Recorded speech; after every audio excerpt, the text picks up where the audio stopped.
Dobar dan, dobrodošli na Vrbas Story. Nalazimo se u Laktašima, a povod zašto smo ovdje je jedan moj drug, mali Petar. Dobar dan, Petre, dobrodošao na Vrbas Story. Dobar dan. Kako si? Odlično sam. Zašto smo se odlučili da snimimo Petra? Iz toga razloga, prije svega što je to jedan mlad dečko, godište 2003. A bavi se neobičnim i sportom, uzgajaš cuke. Tako je, nemačke ovčare. Ti si rodom iz Rumi. Ja sam rođen u Rumi. I živiš u Rumi, jel tako? Tako je.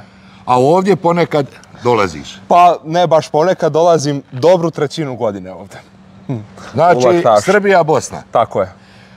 Petre, baviš se neobičnim sportom, a zove se strongman. Tako je. Strongman je jedan sport novijeg doba. U principu, to su same discipline snage. Najatraktivnije za publiku vuča kamiona. Znači, to je stvarno, mora da se ima jaka sprema, jaki potisci. Onda ostale discipline su od takmičenja do takmičenja improvizujuće. Uglavnom je dizanje nekog tereta. Tu su neke, da kažemo, betonske kugle, nošenje nekih sprava od 260 do 300 kila na 20 metara, sve na štopericu. Znači, pored toga što si jak, moraš biti dosta i brz, dosta kondiciono spreman. I eto, to je to. Kad si počeo trenirati to? To sam profesionalno počeo trenirati tačno ove godine. I ovo mi je prva takmičarska sezona, a u samoj teretani sam, od kad sam i krenuo sport, a to je neka 8. godina života.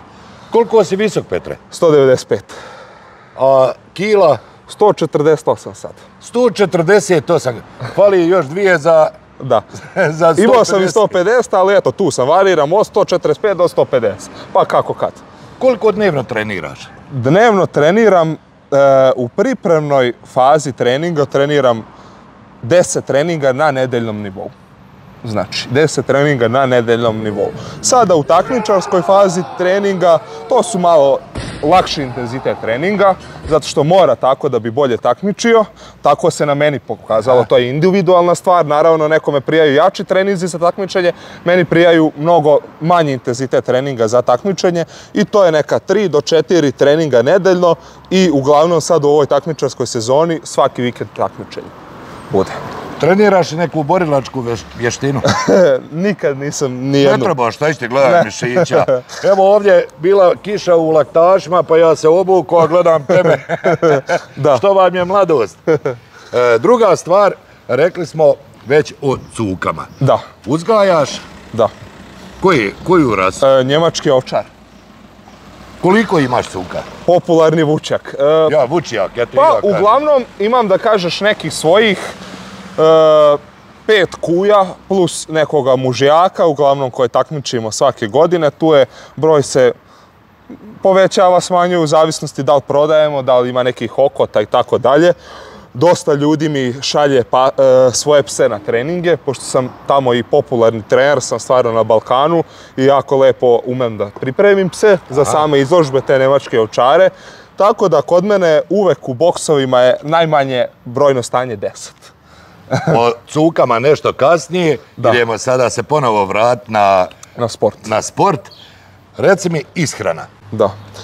Ishrana je stvarno abnormalna za normalnog čoveka. Tu je, ja ne računam i nisam se sad nešto preterano bavio sa time, računanjem na vagicu i sve, ali jedan dan sam izračunao, znači dnevni unos mi je prešao 10.000 kalorija. Pa koliko pojedeš za obrok? Pa to je, znači, u obroku bude u zimskom periodu čak i po 2 kile hrane. Da se stavi na vagu i da se izmeri. Znači, posle treninga i to. 2 kile janjetne, sad je pukneš. Pa recimo jagnjetine same mogu bez kostiju kile sigurno da roknu. Koje je najbolje meso za tebe? Najbolje za mene je teletina. Teletina je ubedljivo najbolja meso. Crveno meso, jako meso za treninge. Jako slabo jedem pileće meso zato što ono nije masno. Sami mi strongmeni, pored mišića, velike grupacije mišića, imamo dosta i masti. Naravno, mora da se ima mast iz kog razloga? Iz razloga što si onda mnogo zaštićen od povreda. To je glavni razlog zašto se ima mast na telu. Eto. Bude li povreda? Pa, naravno, uvijek se pomolimo Bogu da ih ne bude, ali bude. Bude. Ko ti je bio uzor? Ja ih obilazim, ali to je sastavni deo svakog sporta. Bude povreda i u pikadu, naravno. Ko ti je bio uzor kad si počeo trenirati? Kad sam počeo trenirati, pa, uglavnom su mi bili neki raznorazni uzori. Evo, recimo, najviše mi se sviđao, nisam neke strane uzore, ali najviše mi se sviđao jedan bacač diska iz Crne Gore, koji je ove godine se penzionisao, a postao predsjednik Atletske federacije Crne Gore, to je Daniel Furtula. On je, znači, stvarno fantastičan bio bacač diska i pre svega mi se sviđao jer je izgledao jako skladno i kao gladijator. Eto, i tako sam težio, recimo, da imam neku spremu kao on. U kojoj godini su ti ljudi najjači? Najjači su u 30 plus godina. Eto, mene maši 30, ja prešao 30. Kasno mi da sad krenem trenirati. Pa dobro, može. Ako ima neko veteransko, možda i nije kasno. Jako sam veliki antifan i jako savjetujem mladim ljudima koji krenu, koji misle da sam ja zbog svojih rezultata na onim hemijskim proizvodima. Da se toga batale. Da se, prosto ja volim da kažem, da se otrgnu iz kandža te droge. To je jedna stvar droga. To su samo neki stimulansi koji ti daju nešto na brzinu, ali nije dugotrajno. Ja volim momke, znači, koje volim da izgledaju kao i šuma. Evo, ja tako sebe smatram, znači, kao da sam neki čovjek koji se bavi drvosečom, a to ne može da se nabije tim steroidima i raznoraznim takvim sredstvima. Znači, mora malo suplementacije posle treninga, to su vitamini, to su aminokiseline. Toga mora ako si na nekom vrhunskom nivou. A hemije, ja mislim da može bez nje i evo, trudim se da pokažem da može bez nje. Imaš kakve poroke? Nisam pušač, mogu da se pohvalim da nikada, evo, za 21 godinu prošao sam školstvo, nisam jedan dim povukao cigare. Svaka čast. Eto to. Alkohol, naravno, u nekim dečačkim danima smo se kao svi malo opili, probali, ali eto, stvarno sada dok sam takmičar ne želim ni s alkoholom da me vide, znači ništa, ni gutlja i rakije, piva, jedno već 2 godine, kafu ne pijem, nemam te poroke. Kažeš mi da brat je od tebe mlađi 4 godine, Jeste. Da je i on isto tako i krupan i... Jeste. Hoće li on nastaviti tvojim stopama? Pa, ja se trudim da ga stvarno motivišem da on pokuša da nastavi mojim stopama. On je talentovaniji zera od mene, ima veće predispozicije, isto je tako krupan, ali ima te neke genetske predispozicije, još malo bolje, još je malo eksplozivniji, malo je brži. Šta je kod njega nedostatak? Nedostatak je što ima malo rada, malo se trudi, ali evo recimo nadam se da će po nekom izlasku iz tog puberteta možda i on malo da... Pa dobro, on sad cure gona. Pa jeste. Najviše je to razlog zašto... Nalazimo se ovdje ispred teretane Škorpio Sport. Jeste, da. I ovdje ti dođeš i treniraš. Da. Možeš nam sad pokazati jedan neki mini trening kako to ide? Može. Dižeš tegove? Dižem. Koliko si digao tegove najviše? Najviše sam, neki moji lični rekordi, 330 kg mrtvo dizanje. 330 kila? 330 kg mrtvo dizanje. To je bez one neke prateće opreme. Ima neka oprema koja malo zateže leđa, neki trikoji i to, koja dodaje fino. Znači, ja sam bez ičega digao 330 kg, to jeste abnormalna težina, ali je meni teška iz razloga što ja vidiš koliko sam visok i to. I mnogo je lakše nižim ljudima, na primjer, da dignu neko mrtvo dizanje do neke niže granice, nego ja moram gotovo na 1,20 m dići. Zbog visine i dužine nogu i trupa.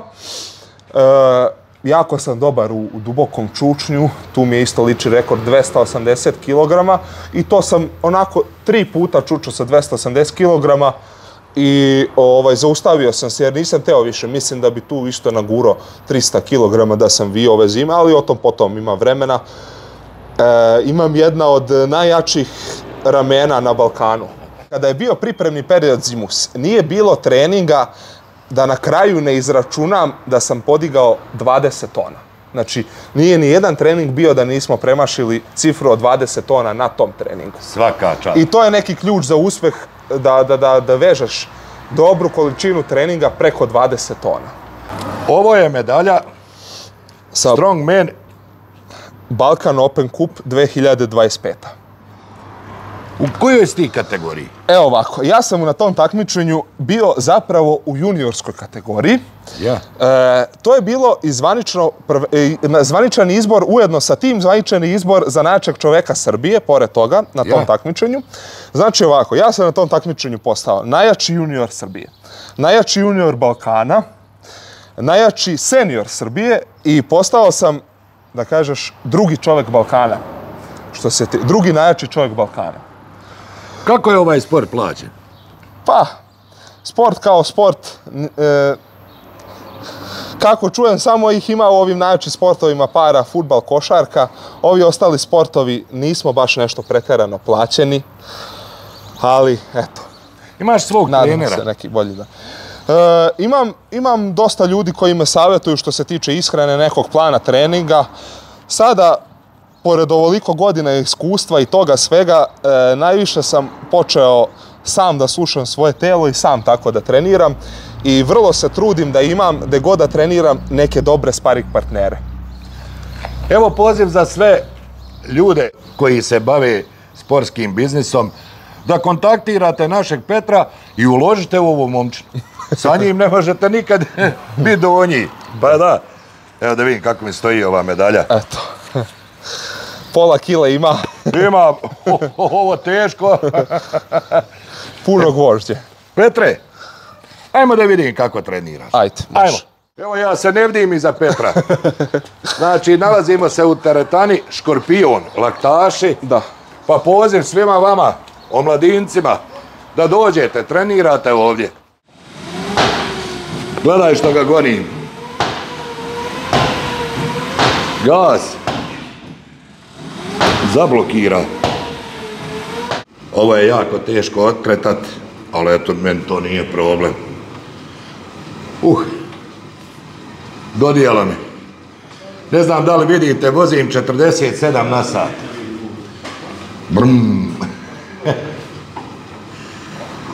Koč, nema kočnica. Evo, ovo je najveća težina što ima, ja to jednom rukom. Gledaj. Bum. Bum. Dodijelo mi.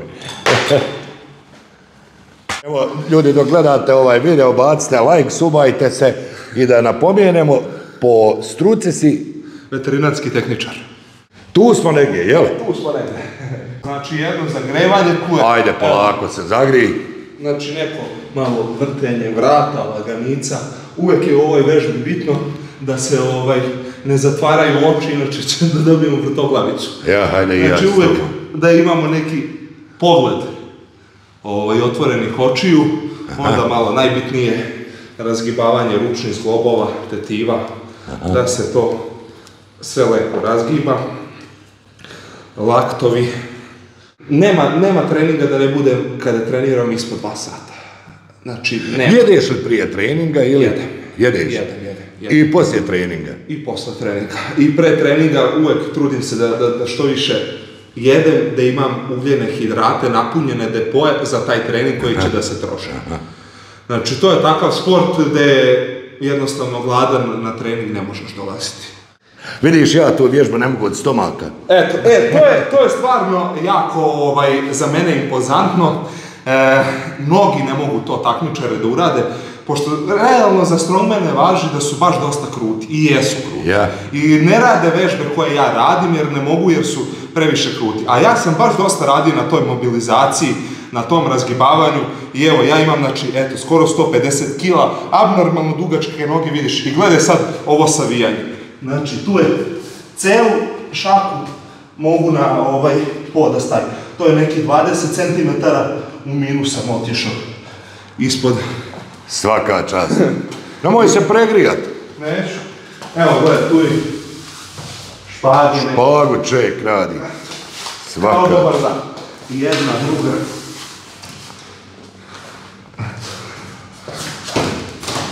Bravo.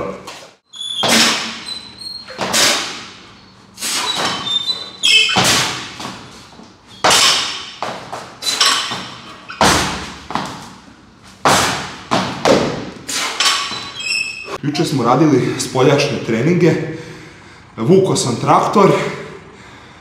Traktor je, rekao mi je rođak, oko 5,5 tona, piše na saobraćajnoj dozvoli.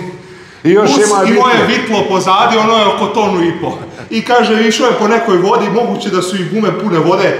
Znači, blizu 8 tona je taj traktorčić bio, što sam vukao traktorčić, još po zemlji. Kramponke dobre, mnogo je teže nego kamion koji se sam vuče na tako. Koji si najveći kamion vuko? 10 tona. 10 tona, ali to smo vukli, znači kamion. Mislim da bi mogo još više, vidio sam nekim drugim strongmanovima, to se treba, imam poziv u Rumuniji, tamo će biti tako, da se vuče gdje ima, da se vata i rukama to novac napred, a mi smo imali samo nožni pogon, znači ovdje onaj jam i samo nožni pogon, ruke su slobodne, to je malo teže varijanta. Ovo je jedna jako jeftina stvar, a nezaobilazna u našem svetu sportova snage, to je takozvani magnezijum.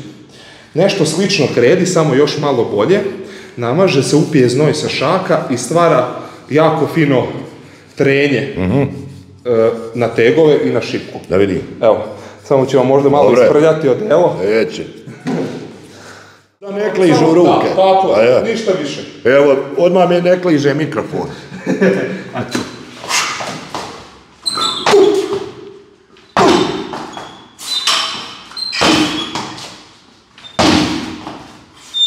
Sada je tu 120 kila. Ček, ja ću ovdje, vidiš kako ja to jedem. Da. Znači, dečko je, vi 3. godište. Ti bi mogao raditi u onim diskotekama kao izbacivači. Evo, nećete verovati, dugo godina sam radio, mislim ne dugo godina, jedno leto sam radio na više koncerata. Stvarno sam obezbeđivao i to pravi koncerata. Aco Pejović, Aco Lukas, Staša Matić, Maca Sarajlija kada imao stand-up komediju. Ti se ne trebaš znat tuć, tebi je dovoljno samo da spajaviš. To više ovaj vizualni neki efekt. Da vidimo ovako, naprijed se malo. Beton. Više neki vizualni. Onda su došli neki tamo inspektori i kaže, moraju ljudi sa licencom da rade i ubacili neke dede s licencama. Ja rekao, baš bi ove dede rešile slučaj, ali dobro. 120 kila.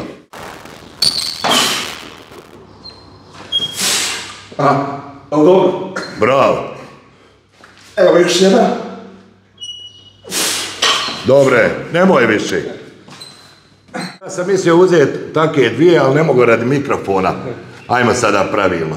Ajmo. 1.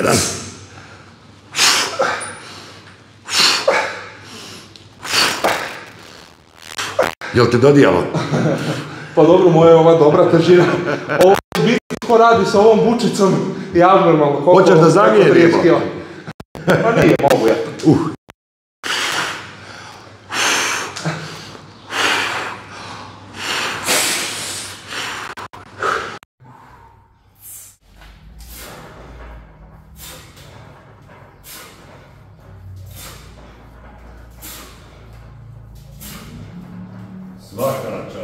Uvijek sam za školu igrao sve te sportove, samo sem fudbala. Za fudbal nisam imao tu neku motoriku nogu, ali košarka, visina, rukomet, opet snaga, udarce. Znači sve sam za školsku ekipu radio, sem fudbala. Fudbal sam, fudbal sam branio par puta. Čuj! Da, eto to sam uradio. A ja sam volio baš da šegat. Vidiš kako ja, opa! Hoćeš jako da pucam ili sporo? Aj jako. Čuvaj se, op! A sada o ovom izvoru primanja, o cukama. Da. Znači, uzgajaš njemačke ovčare. Tako je. Prvi pas kojeg si nabavio? Da. Prvi pas kog sam nabavio bila je jedna mala kujica Eli. Se zvala Eli vom Sampor. Znači, nabavio sam je 2023. godine proleće. To je znači 2,5 godine staža u tom, da kažem, pod znacima navoda, hobiju nemačkih ovčara, uzgojem nemačkih ovčara. Nabavio sam je za ljubimca, igrom slučaja imala je neki pedigre. Vlasnik taj od kog sam kupio ajde da je vodimo na takmičenje, vamo tamo. I onda smo je odveli i ona je na toj izložbici nešto i osvojila. I tu je bio, da kažeš, moj pokret u taj svet, jer su me prepoznali neki od vodećih ljudi na Balkanu u tom svetu, vidjeli da imam potencijala za bavljenjem time. Eto, igrom slučaja bi baš i pozdravio jednog od tih ljudi koji mi je stvarno prvi izašao u veliki susret i pomogao. To je moj prijatelj Srđan Šarac. Živi u Batajnici nadomak Beograda i eto. Danas imaš koliko? Danas imam, znači uvek je u mojim boksovima, to sam, eto, mogu se pohvaliti da sam baš sam pravio sve te boksove i stvarno je to na vrhunskom nivou napravljeno. Imam uvek, znači, oko 10 komada, oko 10 jedinki imam u svojim boksovima, manje, više, nema nikad u stvari ispod 10. 10 pa čak i 15 kada mi neki donesu na treninge. Sad ove godine sam malo odbijao da treniram pse jer sam više želeo sportu da se posvetim. Ali prošle godine kada sam trenirao ovo doba sam imao nekih 15, 16, 17 pasa čak u dvorištu. Da. I idete na izložbu sa njima. Tako je. Najveći uspjeh na izložbi?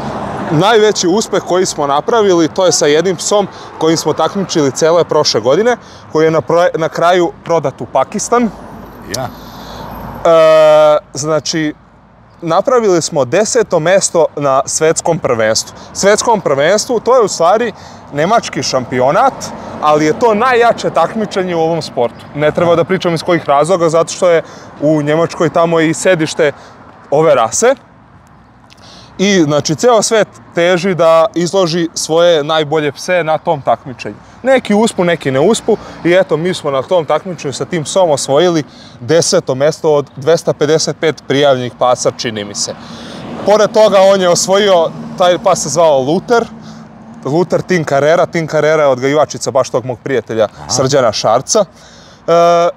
Pri kojoj ja radim, nisam otvarao svoju odgajivačicu, ali eto tako, već ta odgajivačica ima ime i jednostavno to je jedan naš tim, pa baš se zato i zove Tin Carrera. On je pored tog 10. mesta na svetskom prvenstvu osvojio, šampion je bio Srbije, šampion Bosne i Hercegovine, šampion Hrvatske, šampion Makedonije, šampion Mađarske i na kraju kada je otišao u Pakistan, postao i pakistanski šampion. Koliko ti treba vremena da izdresiraš jednoga tako malog psa? To je u zavisnosti od talenta psa, kao i sportista. Znači, neki psić se jednostavno rodi sa time u sebi, da jednostavno ne mora mnogo rada sa njim, a neki se rodi tako da ga ceo život protraćiš vreme i jednostavno je limitiran, ne može u potpunosti da se izdresira, da se navikne na tu neku izložbu i na taj neki rad koji zahtevaju oni. Uglavnom su žensko, ali i mužjake imamo isto. Imamo sad isto jednog mužjaka s kojim takmičimo. Fino prolazi, već smo bili tamo po nemačkim zonderima. To su kvalifikacije za ovogodišnje svetsko prvenstvo i najvjerojatnije da ćemo imati i ove godine 1 do 2 mužjaka učesnika na svetskom prvenstvu ponovo. Kad je ta izložba? Šta se ocjenjuje? Kada je ta izložba, uglavnom se ocenjuje pod broj 1 anatomija psa. Anatomija je propisana standardom još od davnina, mislim 1953. godine, ako se ne varam. I od tad se nije nešto drastično menjala. Malo se menja u skladu sa evolucijom, ali nije se nešto preterano menjala. Znači, ocenjuje se anatomija psa, tu su anatomske stvari kao što su greben, nadlaktica, zadnji kutovi, prednji kutovi, sapi, leđa i tako dalje. Onda pokret psa najsličnije kretanju lipicanera. Znači, pas se kreće kao recimo neki galop, kao neki konj za fijakerijade. Eto tako.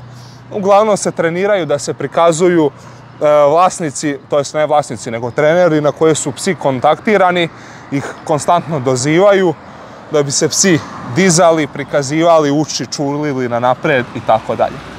Reci mi, Petre, sad kad bi neko htio da kupi tako malo to štene, koliko košta? Pa, uglavnom, u ovim našim redovima kupujemo mi odgajivači između sebe. Aha. Eto tako. Znači, tako se kupuje, naparimo preko, neko čuje, pa onda odgajivači neki širom sveta traže po mene. Uglavnom je promocija na Facebook nalozima. Kako se može kontaktirati? Tako je. Imam Facebook nalog, zovem se Petar Ilic, tamo, bez ć. I ima slika nemačkog ovčara na profilnoj slici i to je moj poslovni, da kažem, nalog za te svrhe. A broj telefona? Broj telefona, Viber i WhatsApp broj telefona, +381 60 188 7713. I znači za ljubimca, ako neko hoće da kontaktira, mislim, zapravo i nemamo mnogo tih pasa za ljubimce, uglavnom to se rasproda u takmičarske svrhe, ali kad bude nešto, to budu neke cene pristupače za svakoga ko uzima za ljubimca od nekih 300-400 evrića, ništa preterano. To je čistokrvni njemački ovčar. Tako je. Evo je Petra, ja imam labradora, pa jedno kad dolazi sljedeći put doveze mi jednu tu njemačku ovčaricu. Jel tako se tako kaže? Je. Može i tako. Petre, sreli smo se na Kupresu. Da. Bacio se kamen duže od svih takmičara koliko? Pa ja mislim tačno 2 metra u centru. 2 metra da sam odbacio. Je li tako bilo? Znači, svi sportski menadžeri uložite u ovoga dečka koji je jako vrijedan, sportski tip. Pa evo, baš bi malo rekao o tom bacanju kamena. Time se bavim zapravo i duže nego strongmanom. Već sam ja sa nekih, evo imam sad 21, s 15 godina sam ja već tražio polako malo na YouTubeu to bacanje kamena s ramena i kasnije sam u priči sa mojim roditeljima i tako dalje, rođacima, shvatio da su se i naši dedovi time bavili. Aha. I to je nešto što ja stvarno hoću da guram, nije spojivo sa strongmanom, ali ja to vežbam kući, evo i zimu sam cijelu zimu bacao raznorazne težine kamenja i stvarno želim to da forsiram jer to nema ceo svet. To je samo na prostoru ovog našeg i to je neko kod nas uvek važilo za oličenje jednog... Evo i sad tamo na Kupresu, kada sam pričao da sam strongman, svi onako gledaju. Ali sam ja dobio taj dan tu titulu jer sam ja kamen odbacio sve. Ja. I na našim prostorima, znači, jednostavno si momčina ako... priznaju te momčinom na ovim prostorima ako dobro bacaš kamen s ramena. A mogao si probati bacanje kugli?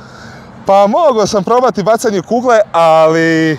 nema toliko veze sa bacanjem kamena. Ima li nešto u izbačaju ili ako si jak se baciš i to je to? Pa ima malo da u tehnici, mora malo da se, ali mora pre svega i fizička sprema da bude. Eto, ovim putem bi pozdravio, evo ove godine mi je najuspešnija godina, do sad sam odradio, čini mi se 7 takmičenja. Najkraće što sam odbacio, drugom je 1,77 m. Svaka čast. Znači, eto, ove godine sam ubedljivo svaki put prvi. Do sad mi je stvarno najuspešnija sezona u tom sportu.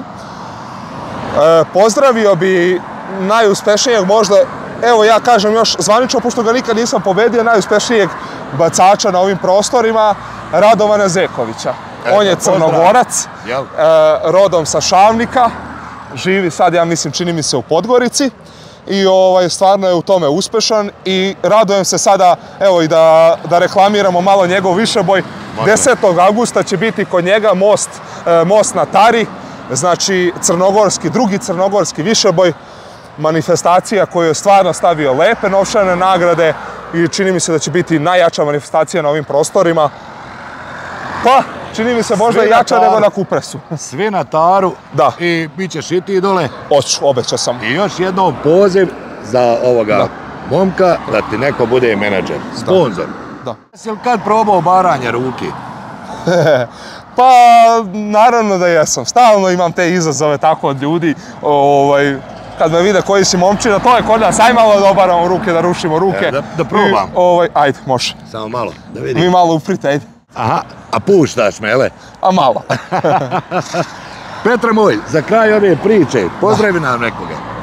Eto, znači, pozdravio bi pre svega svoju porodicu. Oni tamo žive u Rumi. Pozdravio bi mog, rođenog brata Đorđe Ilića. Pozdrav, Đole. Da. I vježbaj, Đole. Pozdravio bi sve ove moje prijatelje iz kinologije, sve moje prijatelje iz sporta. Pozdravio bi i mog druga koji mi je ove godine najviše doprineo u napretku, rezultatima, snage, to je moj drug Ivan Odak s kojim treniram. On se bavi samo podizanjem bench pressa, takmičar je u bench pressu i koji mi je bio najjači sparing partner od svih godina koje sam do sad imao sparing partnere. I pozdravljam sve pratitelje Vrba Storija. Bacite sub, lajkajte i komentarišite. Vidimo se u nekoj narednoj priči. Pozdrav od mene Petra, toliko iz Laktaša. Pozdrav. Ćao vam.